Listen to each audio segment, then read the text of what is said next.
तो hello engineers, अगर आपको भी ये सीखने का बुखार तो हो जाओ तैयार, क्योंकि आज आपके साथ है टिकेश कुमार और वादे के साथ। जैसे कि मैंने एक पिछला वीडियो लाया हुआ था ड्राइवॉल पे और वहां पे मैंने बताया था कि आपको बेनिफिट्स ऑफ ड्राइवॉल बताने जा रहा हूं मैं आपको।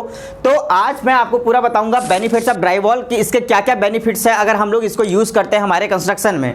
तो चलिए चलते हैं हम लोग। यहाँ पे आपको कुछ ये ड्राइवॉल जो दिख रहा है, इसमें कुछ डेकोरेशन दिख रहा है, बट यहाँ पे हम लोग बात करेंगे अभी कौन कौन सी चीजें यहाँ पे मैं आपको बताने वाला हूँ, इसको हम लोग पहले देख लेते हैं। सबसे पहला हम लोग यहाँ पे देखने वाले हैं स्पीड ऑफ इंस्टॉलेशन के बारे में, उसके बाद हम लोग देखेंगे ड्राई कंस्ट्रक्शन के बारे में, उसके बाद हम लोग देखेंगे लाइट वेट के बारे में, उसके बाद हम लोग देखेंगे फ्लेक्सिबिलिटी के बारे में, उसके बाद हम लोग देखेंगे एस्थेटिक अपीयरेंस के बारे में। तो ये सारे चीज जो हम लोग देखने वाले हैं ये हम लोग ड्राइवॉल के लिए देखने वाले हैं। उसके बाद हम लोग देखेंगे परफॉर्मेंस के बारे में, उसके बाद है आपका वर्सेटैलिटी के बारे में, और हम लोग लास्ट देखने वाले हैं वो इन्वायरमेंट फ्रेंडली कैसा है हमारा ड्राइवॉल, इसके बारे में हम लोग जानेंगे पूरा।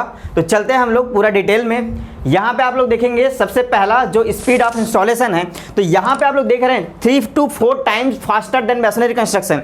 मतलब आपका जो ट्रेडिशनल ब्रिक वर्क का या फिर एएसी ब्लॉक का जो आप पार्टीशन करते हैं उससे 3 से 4 गुना जो है ये जल्दी जो है ये कंस्ट्रक्शन होता है आपका, ठीक है। उसके बाद ड्राई कंस्ट्रक्शन की बात करें तो यहाँ पे पानी का जरूरत ना के बराबर होता है, क्योंकि जब आप ब्रिक वर्क बनाते हैं तो वहाँ पे आप लोग मोटार में पानी यूज करते हैं, उसको क्यूरिंग करने के लिए बहुत सारा पानी आप जो है यूज करते हैं। लेकिन आप जब ड्राई वॉल बनाएंगे तो यहाँ पे आप 95% पानी का सेविंग करेंगे, क्योंकि जब ड्राई वॉल बनता है तो वहाँ पे आपको ज्वाइंटिंग कंपाउंड वाले पार्ट में ही आपको पानी की जरूरत पड़ती है, वो भी एकदम नाम मात्र। चलिए अगला देखते हैं हम लोग। ये लाइट वेट होता है, बहुत ज्यादा लाइट वेट होता है। यहाँ पे आप लोग देख पा रहे हैं 8 से 10 गुना कम इसका वेट जो होता है मैसनरी कंस्ट्रक्शन से। तो यहाँ पे आपको एक चीज समझनी चाहिए कि अगर ये 8 से 10 गुना कम वेट का है, इसका मतलब क्या कि स्ट्रक्चर जो स्ट्रक्चरल इंजीनियर है, जो कॉलम जो साइज देने वाला है, वो बीम का जो साइज देने वाला है, वो जो साइज है वो कम हो जाएगा। मतलब आपका बिल्डिंग का स्ट्रक्चरल कॉस्ट जो होता है वो कम होने वाला है इस वजह से। उसके बाद इसकी फ्लेक्सिबिलिटी, मतलब हम लोग इसको हमारे नीड के अकॉर्डिंग हम लोग कहीं भी इसको फिक्स कर सकते हैं। जैसे कि हमने एक बड़ा सा हॉल बनाया,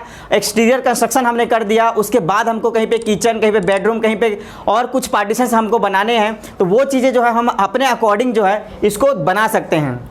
अगला हम लोग देखते हैं यहाँ पे एस्थेटिक अपील्स के बारे में बात करूँ तो आपको यहाँ पे बिल्कुल क्रैक फ्री आपको वॉल जो है ये प्रोवाइड होता है। क्रैक फिल वॉल जो है ये आपको मिलता है, और इसके अलावा ये जो वॉल होता है जिप्सम बोर्ड से जो बना हुआ, इससे आप क्या कर सकते हैं, इसको पेंट के थ्रू, इसको टाइल्स के थ्रू, इसको वॉल पेपर्स के थ्रू आप इसको जो है डेकोरेट कर सकते हैं। बिल्कुल ये आपको मैसनरी वॉल के जैसा लगेगा, जबकि आपको उससे ज़्यादा जो है फिनिश आपको यहाँ पे मिलता है ड्राई वॉल कंस्ट्रक्शन में। उसके बाद इसकी एक्सीलेंस, इसके परफॉर्मेंस में बात करें तो परफॉर्मेंस वैसे ही रहेगी जैसे आपका ट्रेडिशनल ब्रिक वर्क का जो आप पार्टीशन करते हैं वैसे ही। जब तक बिल्डिंग है तब तक इसको भी आप वहां पे इंस्टॉल करके रख सकते हैं, कोई भी दिक्कत नहीं आने वाली है। अगला हम लोग देखते हैं वर्सेटैलिटी के बारे में। तो यहाँ पे इसके बारे में ये जानेंगे कि हम लोग इंटरनल वॉल जो होते हैं हमारे, चाहे कैसे भी टाइप्स की बिल्डिंग हो सकते हैं, आपका ऑफिस बिल्डिंग हो सकता है, रेसिडेंशियल हो सकता है, कमर्शियल हो सकता है, तो जितने भी इंटीरियर वॉल जो होते हैं वो हम लोग इससे बना सकते हैं।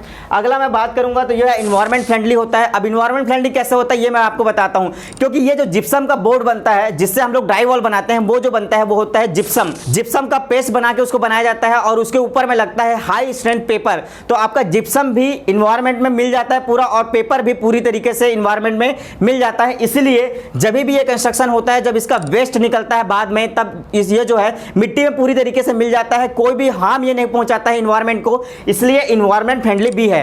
अब हम लोग इसी सारी बातों को हम लोग थोड़ा डाटा वाइज जान लेते हैं कि इसमें और कौन कौन सी बेनिफिट्स है जो हमको मिल सकती है जब हम लोग ड्राई वॉल का कंस्ट्रक्शन करवाते हैं। तो यहाँ पे आप लोग एक इमेज देख पा रहे हैं, यहाँ पे आपका ट्रेडिशनल ब्रिक वर्क से पार्टीशन चल रहा है आपका, और यहाँ पे आप लोग देख पा रहे हैं ड्राई वॉल कंस्ट्रक्शन यहाँ पे चल रहा है। तो जितने भी एक्सटीरियर वॉल जो होता है आपका पूरा, जैसे आप कंस्ट्रक्शन कराते हैं ईंट से या फिर एएसी ब्लॉक से, वो ऐसा ही होता है। लेकिन यहाँ पे इंटरनल वॉल का जो पार्टीशन होता है वो जो होता है, आप चाहे तो ब्रिक वर्क से करवाते हैं या फिर आप करवाते हैं ड्राई वॉल कंस्ट्रक्शन से।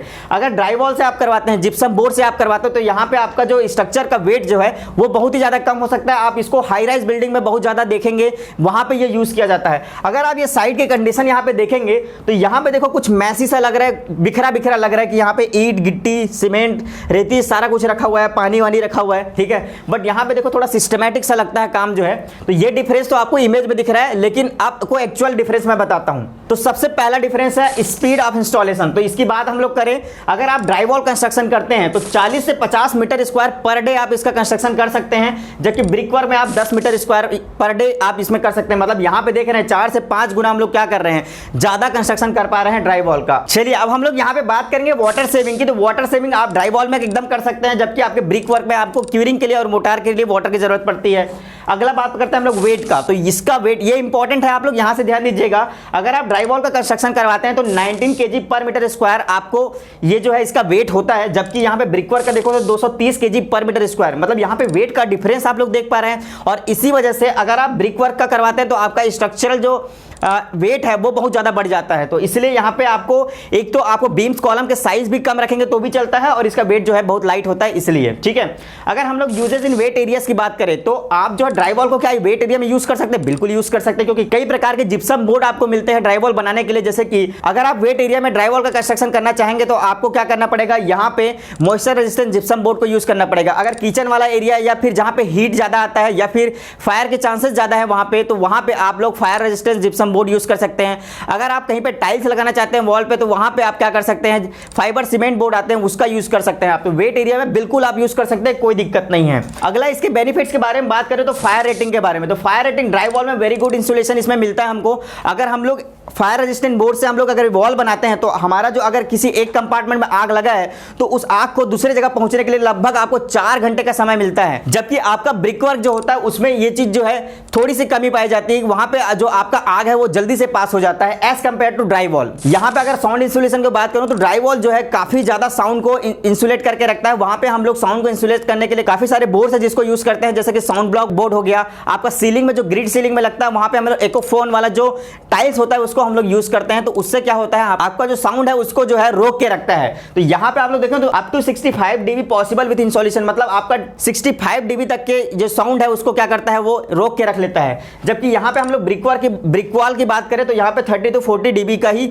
ये रोक पाता है। उसके बाद मैं बात करूं वॉल सरफेस की, तो यहां पे आपका ड्राई वॉल को जो रहता है बिल्कुल वर्टिकल होता है। आप अगर उसको प्लम्बम से चेक करेंगे तो बिल्कुल स्मूथ और वर्टिकल आपको जो है सरफेस देखने को मिलता है ड्राई वॉल का।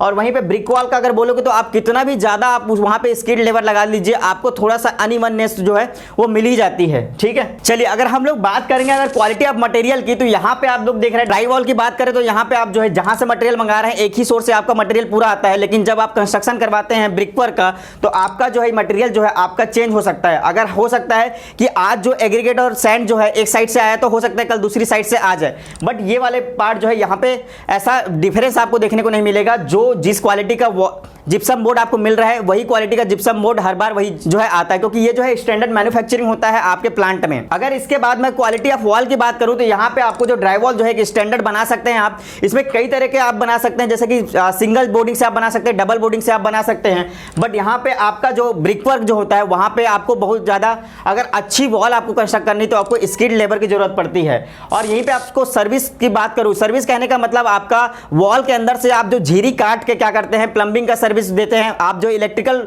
सर्विस जो वहां पे देते हैं वहां पे आपको ड्राई वॉल में देने के लिए बहुत इजी होता है, क्योंकि ड्राई वॉल में बीच में कैविटी होती है, उस कैविटी के थ्रू हम लोग क्या कर सकते हैं पूरा जितने भी इलेक्ट्रिकल सर्विस हो गया, आपका प्लम्बिंग सर्विस हो गया, उसके अलावा एसी के डक्ट्स वगैरह के पाइप जो हो गए वो सारी चीजें जो हम लोग आसानी से दे पाते हैं। तो इंजीनियर्स यहाँ पे हम लोग ने जाना पूरा ड्राई वॉल के बेनिफिट्स के बारे में, और अगले वीडियो में आप लोग से बात करने वाला हूं कि how to build a dry wall, हम लोग ड्राई वॉल को कैसे बनाते हैं उसके एक एक प्रोसीजर के बारे में आप लोग को बताने वाला हूं। कौन कौन से स्टेप्स हमको फॉलो करने पड़ते हैं, साइट में कौन सी बातों का ध्यान आपको रखना पड़ता है, इस बारे में आपसे मैं चर्चा करने वाला हूं अगले वीडियो में। तो आप लोग मेरे साथ कहेंगे करना है खास, तो चलो हमारे साथ सिविल की बात गुरुजी के साथ। जय हिंद, जय भारत।